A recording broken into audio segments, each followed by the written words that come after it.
Hey friends, we're over here on my piano desktop setup. This is my office. And in today's video, we're going to take a closer look at this Futuzen external monitor that you can grab. Now, as you can see, I'm using it as an external monitor for extra real estate space for my productivity here in the office. So I'm going to show you how to set this up really quick. We're going to give it a quick review. I'm going to show you the features. So here's everything that's included in the packaging. There's a little bit of assembly required. You can see we have to put the arm onto the stand and then into the back of the monitor. They do that again just for shipping purposes. We also have an HDMI cable, the power cord, and an instruction manual. And then you can see again how big this screen is. It does come with some nice foam packaging to make sure this thing stays protected. It looks like it's come without any kind of creases or brokenness. So again, that's great to see.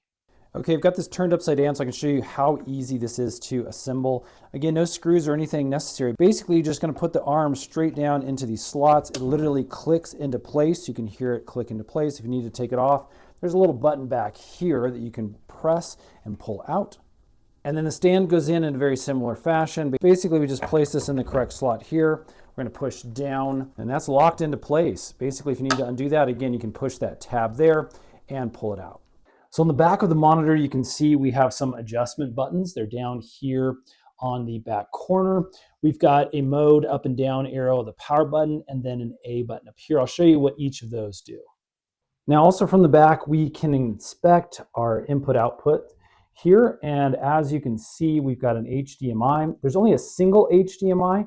So this is what is going to be out from the computer into the monitor. We've got the D sub, and then we got the DC power port. That is what we're going to connect our power to. Okay, with our HDMI and our power cable plugged in, we can come back around and we can push on the little power button that's down here on the bottom and get the monitor all turned on. Okay, and when things powered up, we can then come and get our first view as it slaves off of my MacBook. Again, this is used as a separate display, so I can actually have a separate picture and not just mirror things onto the screen. Now let me show you what this looks like kind of on the side. This really does look kind of how it looks in real time. You get a really bad glare if you go off to the side too much, but as you look at the monitor straight on, again, things are really nice, really crisp.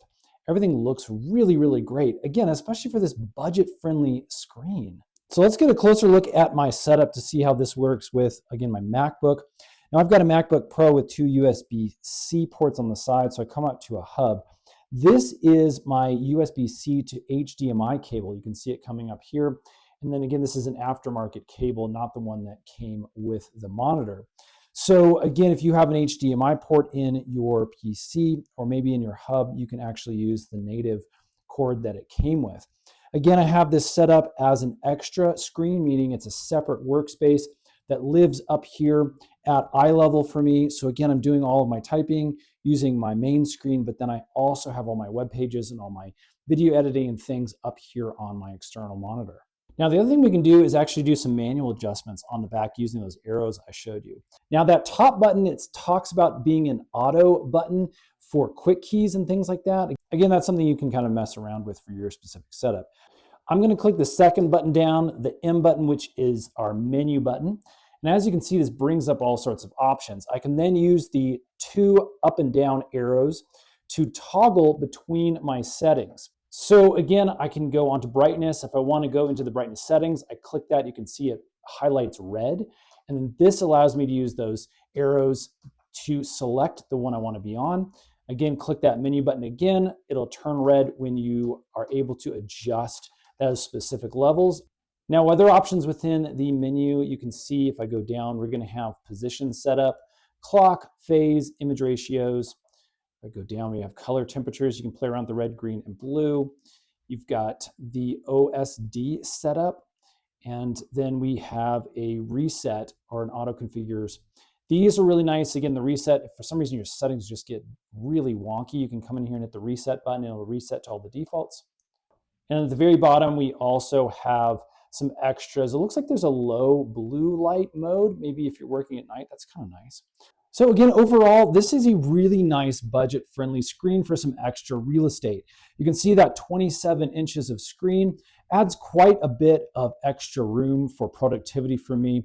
Again, this is not going to be a powerhouse monitor that's going to be really great for video graphics or gaming. This is simply a productivity, extra window, extra real estate for your desktop that most people, if they're just doing simple office work, internet browsing, those kind of things, this is going to be perfect for them, and it's incredibly budget friendly compared to some of the other more expensive monitors out there. Now, again, if you're looking for that high dollar item, you're hoping maybe this is going to get you just that 4K, amazing, awesome resolution. This is not the monitor for you.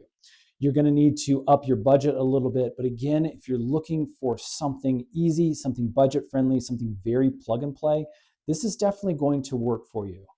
So there you go, friends. That is the Futuzen external monitor, 1080p resolution, budget friendly. Definitely a thumbs up. I think this is going to work great for most people. And if you're interested in grabbing one for yourself, we'll put some links in the description box below. If this video has helped, hit that thumbs up button for us. Stay tuned. We make a ton of these little tech review videos as well as tutorials to show how you can make your life just a little bit easier. Thanks for watching, friends. See you again on the next one.